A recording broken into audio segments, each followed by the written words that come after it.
There are surnames walking around America right now that predate the Mayflower, not by a year, not by a generation, by decades.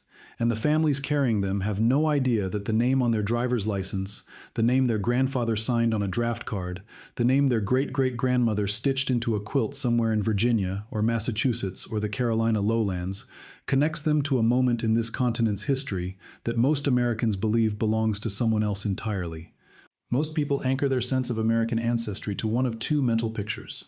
The first is the Pilgrim story, 1620, Plymouth Rock, the founding compact, written in a ship's cabin, while the coast of Massachusetts materialized through November fog. The second is the Ellis Island story, late 1800s into the early 1900s, the mass immigration that reshaped the country's ethnic composition in a single compressed period, and produced the grandparents and great-grandparents that most Americans can still personally name. Both of those moments are real. Both produced real Americans with real family trees that are worth tracing and worth knowing. But neither of them is the beginning of the record.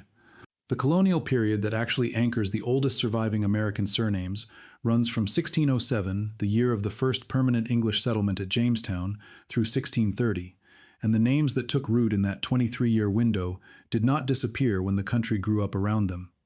They survived the 17th century's brutal mortality. They survived the Revolution and the constitutional reorganization that followed it. They survived the Civil War and the westward migration and every wave of immigration that came afterward, and changed the character of the country around them. Some changed their spelling across the centuries. Some scattered across the continent in migration patterns that genealogists have spent over 100 years trying to map, following the families outward from the original coastal settlements, through the Appalachian Corridor, and then west into the Ohio Valley and the Mississippi Basin, and eventually to the Pacific. But the names themselves persisted, and if yours is one of them, the record of your family's presence on this soil goes back further than you have probably ever been told to look, further than census records capture in a single search, further than most family trees have ever been pulled. If you're enjoying this story so far, don't forget to hit the like button and subscribe. Drop a comment telling me where in the world you're watching from. I love hearing from you. Before getting into the names themselves, there is something that needs to be understood about how colonial American surnames function, because it changes the way you read them in a genealogical record. The families who arrived before 1630 were not immigrants in any modern sense of the word. There was no country called America to emigrate to. There was a company, the Virginia Company of London, and later the Massachusetts Bay Company, and these organizations were dispatching settlers to an ungoverned territory across 3,000 miles of ocean for commercial and religious purposes that had almost nothing in common with each other, and yet produced, side by side, the two founding streams of English colonial culture in the New World. The names those settlers carried were English, overwhelmingly, with significant representation from Wales, Scotland, and the Dutch-speaking regions of the Netherlands. What happened to those names over the next 4 centuries is a genealogical record of survival written in county courthouse documents, church registries, probate ledgers, land patents, and ultimately in the genome of every person alive today who descends from those founding households. Some of the names held perfectly intact from the 1620s to the present. Others were compressed or respelled by clerks who heard one thing and wrote something close but not identical. Others were deliberately altered by families navigating religious or political pressure in later periods when carrying the wrong kind of heritage became a liability in the community where they lived. Some of them fractured, producing clusters of variant spellings that now appear in the genealogical record as different surnames but trace back to the same household recorded in the same colonial land grant, the same church registry, the same ship manifest. The surnames that follow are not exotic. Several of them rank among the most common names in the United States today, and that commonness is exactly what makes them so easy to overlook. A family named Alden or Rolfe or Howland does not automatically connect that name to the founding generation of a continent. But the distribution patterns in the genealogical record, the way those names cluster in specific counties and spread along specific migration corridors that follow the logic of colonial land availability rather than any later immigration pattern, tells a story the names themselves can no longer tell on the surface. The first name that belongs to this record is Alden. John Alden arrived on the Mayflower in 1620 as a hired cooper, a barrel maker, recruited not from the separatist congregation in Leiden, but for the practical skills the voyage required. He was not a saint in the Puritan sense. He was a craftsman who signed on for a crossing and stayed when he could have gone back. He married Priscilla Mullins, whose father William, mother Alice, and brother Joseph had all died in the first winter, leaving her the sole survivor of a family that had crossed an ocean together and arrived at catastrophe. John and Priscilla Alden produced 11 children who survived to adulthood, and those 11 children began producing descendants who spread through Plymouth Colony and then outward through Massachusetts, Rhode Island, and Connecticut, and eventually south and west as later generations followed the frontiers movement deeper into the continent. The Alden surname in the American genealogical record is almost entirely colonial in origin. There was no significant later immigration wave carrying that name in volume, no 18th or 19th century influx of Aldens from England who muddied the lineage with unrelated lines. That genealogical isolation means something very specific for anyone researching the name today. If your family tree contains Alden, and your people have any connection to New England, the probability that your line traces to John and Priscilla's household is measurable and has been measured for a very long time. The Alden Kindred of America, a genealogical society formally organized in 1801, has been documenting that lineage continuously for over 2 centuries, and their verified descendant records now encompass hundreds of thousands of individuals across the country. The 1620 arrival is not a family legend for the Alden line. It is a documented genealogical fact confirmed across multiple independent record systems, and the documentation behind it is more thorough than most families of any era can claim.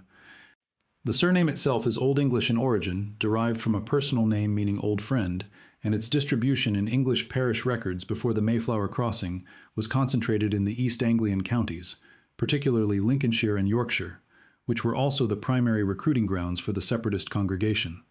That concentration means that the Alden name entering the American record through the Mayflower brought with it a specific regional English genealogical thread that researchers can sometimes follow backward across the Atlantic into county-level English records before 1620.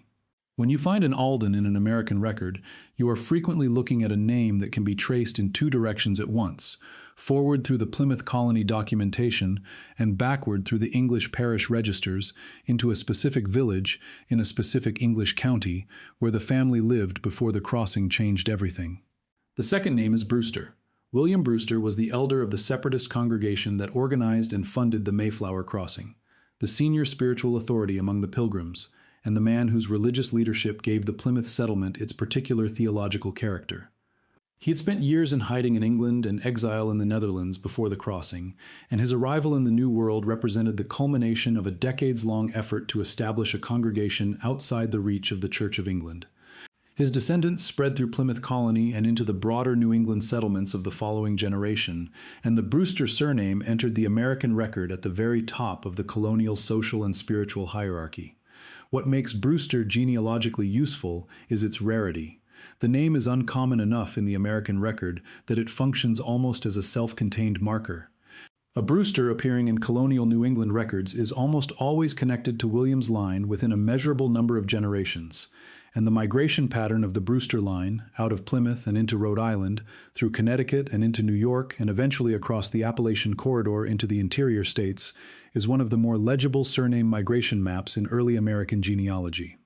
The paper trail behind the Brewster name is deep, and it is continuous. If Brewster appears in your family tree with any New England ancestry behind it, that name is pointing toward 1620. The third name is Warren. Richard Warren came on the Mayflower as a non-separatist merchant, one of the passengers the Virginia Company recruited for commercial purposes rather than religious ones. He was among what the Pilgrims themselves called the strangers, people sharing the ship but not the congregation's covenant. He died in 1628, leaving behind a wife named Elizabeth and 5 daughters, who would spend the rest of their lives in Plymouth Colony, marrying into its founding families.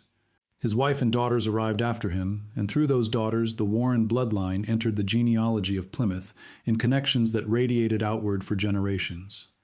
By the time of the first federal census in 1790, Warren appears in Massachusetts, Rhode Island, Connecticut, New York, Virginia, and both Carolinas.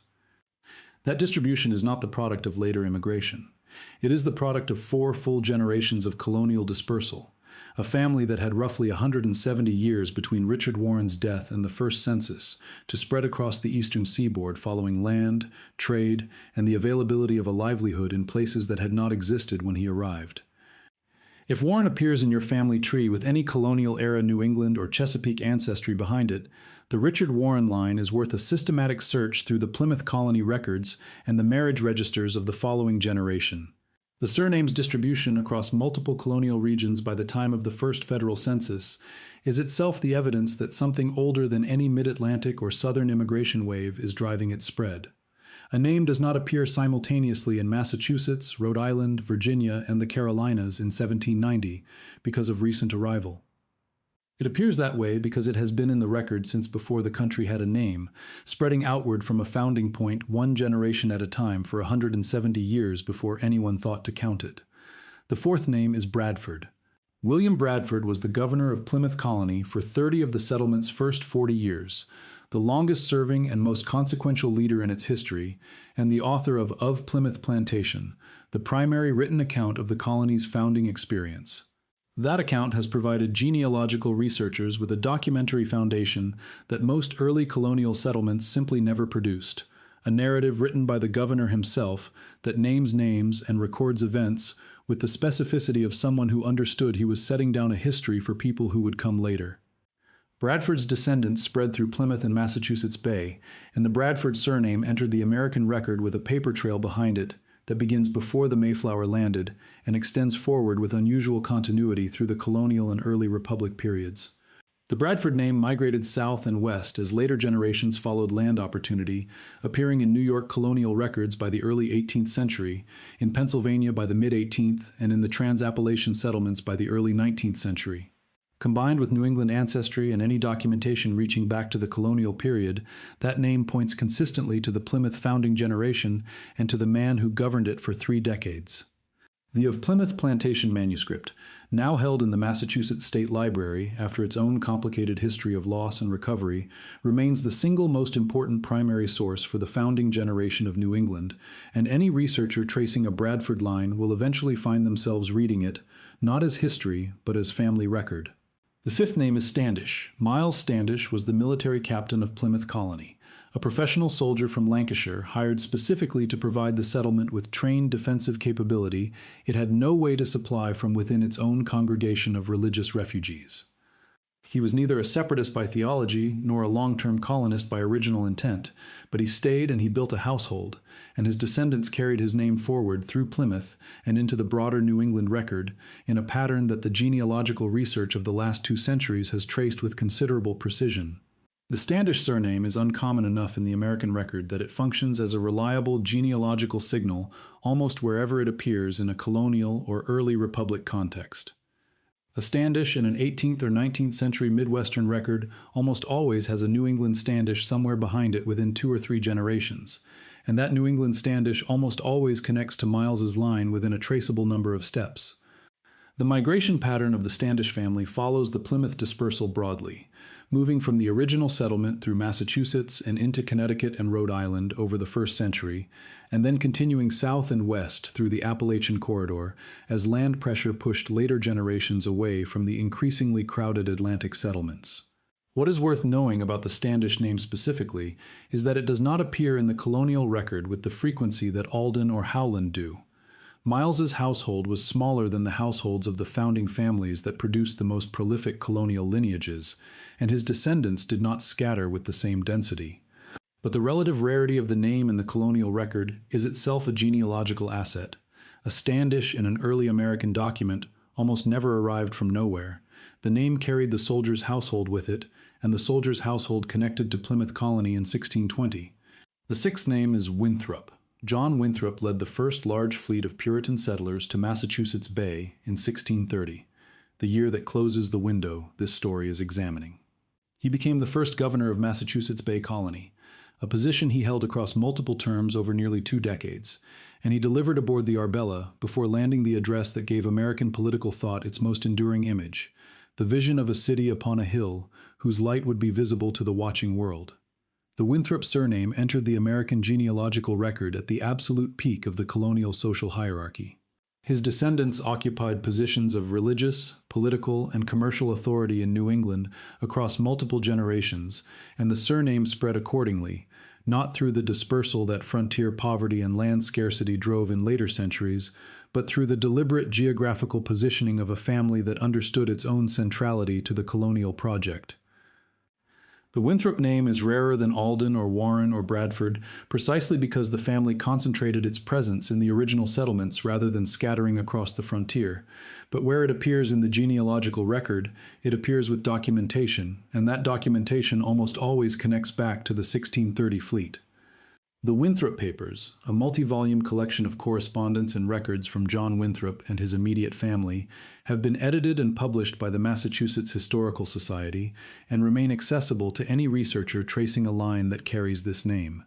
The family left a record of itself that few colonial households matched. If you're hooked on this story, make sure to subscribe and turn on notifications so you never miss an upload. Your support means everything and helps me bring you more emotional stories like this one. The seventh name is Rolfe. This one carries a different kind of colonial weight than the Plymouth names, and it requires more precision to read. John Rolfe arrived in Virginia in 1610 as part of the third supply mission to Jamestown, a settlement that at the time was starving, losing people to disease at a rate that should have ended the colony, and fracturing under the pressure of a social structure that had not anticipated what the New World would actually demand of it. Rolfe became the man who developed the commercial tobacco cultivation that gave the Virginia colony its economic reason to survive, the crop that turned a failing settlement into a profitable enterprise and locked the colony into the trajectory that would eventually shape the entire American South. He married Pocahontas, the daughter of the Powhatan paramount chief Wahunsenacah, in 1614, a union that was simultaneously a diplomatic settlement and a personal choice, and their son Thomas was born in 1615. Thomas survived his mother's death in England in 1617, was sent to live with relatives, and returned to Virginia as a young man to claim his father's land. The Rolfe surname that descends from Thomas carries in its genealogical record both the English planter ancestry of John and, through Pocahontas and the Powhatan lineage she represented, a direct connection to the indigenous world the colonists encountered before the encounter became primarily loss. DNA studies conducted on self-identified Rolfe descendants over the past 2 decades have confirmed the mixed European and Native American ancestry that the documentary record predicts. When the genome is read against the archive in this case, they agree with each other. A Rolfe and a Virginia record with any connection to the 17th century Chesapeake is worth tracing all the way back, because what waits at the end of that trace is one of the most thoroughly documented mixed ancestry founding lines in American genealogical history. The 8th name is Howland. John Howland crossed on the Mayflower as a servant in the household of Governor John Carver, which meant he arrived in the New World at the bottom of the Pilgrim social hierarchy, neither a member of the congregation nor a craftsman with a specific skill, but a young man employed in a household capacity who became, through a combination of survival and extraordinary fertility, one of the most genealogically consequential passengers the ship carried. He famously fell overboard during an Atlantic storm on the crossing and was pulled back onto the ship. A moment that the colony's own records preserved because everyone who witnessed it understood what it had almost meant. He survived the first winter. He married Elizabeth Tilley, whose parents had both died in the settlement's opening months. Together they had 10 children who lived to adulthood, 10 children who married into the founding families of Plymouth Colony, and produced descendants who spread through New England and then across the entire continent as the country grew around them. The mathematical consequence of that founding fertility, compounded across 4 centuries of American population growth, is that Howland descendants are now estimated in the millions. Multiple United States presidents have been documented as Howland descendants through separate genealogical lines. The Howland surname migration pattern follows the Plymouth dispersal broadly, appearing through New England for the first 2 or 3 generations, and then spreading into New York, Pennsylvania, and the Ohio Valley as land pressure and economic opportunity drew later descendants westward. The name is distinctive enough in the genealogical record to function as a signal almost wherever it appears before the mid-19th century. The 9th name is Cooke. Edward Cooke came on the Mayflower with his son John, one of the few father-son pairs among the passengers, and the Cooke family survived the first winter when roughly half the people who had crossed with them did not. Edward's descendants became part of the fabric of Plymouth Colony through marriage connections to several other founding families, and the Cooke surname entered the colonial genealogical record with those connections behind it. The name is common enough in the broader English-speaking world that it requires careful genealogical handling. There were English Cookes who arrived in later decades, Cookes who entered through Virginia rather than New England, Cookes who came through the mid-Atlantic colonies in the 18th century, and Cookes who arrived through the Ellis Island period entirely. The Mayflower Cooke line is distinguishable from these other arrivals primarily through the Plymouth colony records themselves, the church membership documentation, and the land patent records of the 17th century. A Cooke with a confirmed New England lineage and documentation reaching back to the 1620s or 1630s is likely in a position to trace to Edward's household, but the research requires more precision than the common name permits at first glance. The earliest colonial records in Plymouth often rendered the name with a terminal E that persisted in New England usage longer than it did in other regions, and that spelling consistency can help differentiate the colonial line from later arrivals. The 10th name is Mullins. Priscilla Mullins was one of the Mayflower's young female passengers, arriving with her father William, her mother Alice, and her brother Joseph, a family that had crossed an ocean together and lost 3 of its 4 members in the first winter. She married John Alden, and through that marriage the Mullins bloodline merged into the Alden line that the genealogical record has traced so thoroughly. But the Mullins surname also survived independently through other colonial channels, carried by family members and connected households who arrived in the following decade as the Massachusetts Bay settlement grew. The name is Welsh in origin, derived from the Welsh ap Melini, and it appears in colonial records across New England and Virginia in variant spellings that include Mullins, Mullins, Mullins, and Mullins, with variations in the internal vowels that reflect the different ears and different habits of the clerks recording them. A Mullins in a New England colonial record is almost always traceable to the Plymouth arrival or to the early Massachusetts Bay settlers of the 1630s. The variant spellings are the primary research obstacle because a family recorded as Mullins in one county record and Mullins in the next generation's county record is almost certainly the same family, but finding that connection requires comparing given names, property descriptions, and church membership records rather than relying on consistent surname spelling. Surname spelling did not stabilize in most American records until the 19th century, by which point the colonial generation was 4 or 5 generations removed from any living memory of the original crossing. What all 10 of these names share is a specific property that matters for anyone attempting to trace their own family history back to its actual origins. They are colonial anchors. They do not float in the genealogical record the way surnames from later periods sometimes do, arriving without documentation and disappearing into the gap between one census and the next. The colonial period, specifically the period before 1630, generated land patents, church records, court records, probate inventories, and in some cases personal journals and letters that survived because the families who produced them understood they were building something meant to outlast them. The paper trail for these families reaches further back than any other category of American surnames, and the DNA evidence that modern genealogical testing is generating sits behind that paper trail, confirming what the documents have been saying for centuries. When a family carries one of these colonial surnames, and the genealogical record places their ancestors in Plymouth Colony or the Chesapeake settlements in the 1620s, and a commercial DNA test returns matches connecting them to other verified descendants of those founding households, the 3 systems agree. The genome, the archive, and the family's half-remembered sense of deep American roots point to the same place at the same moment in history. That agreement is not coincidence. It is what 400 years of a family's biological and documentary record looks like when enough of it has survived to be read together. Colonial land patents are held in state archives, and many have been digitized and made available through the Library of Congress and state historical societies. The Plymouth Colony records have been transcribed and published and are freely searchable through genealogical databases that did not exist a generation ago. The Chesapeake land grants and headright records are available through the Library of Virginia. The church registries for the earliest New England congregations have been maintained by historical societies that have been working on them continuously since before the Revolution. The ship manifests from the 1620s and 1630s exist in multiple archives in both England and the United States. And at the end of the search, in a document somewhere between 1607 and 1630, there is a specific person, a cooper or a merchant or a soldier or a governor or a servant, who fell overboard in a storm and was pulled back in time, who stepped off a ship onto a continent that had no formal name yet for what they were in the process of becoming, and whose name eventually made its way down through every generation that followed, to the person reading this now. That person is worth finding. The record is there to find them. The way to begin is not complicated, but it requires patience and a willingness to follow evidence wherever it leads, rather than stopping when the trail narrows. Pull your own family tree back through census records, 1 decade at a time. from the most recent entry you can find toward the earliest one available. For most researchers, the federal census records go back to 1790, the first count the new country made of itself.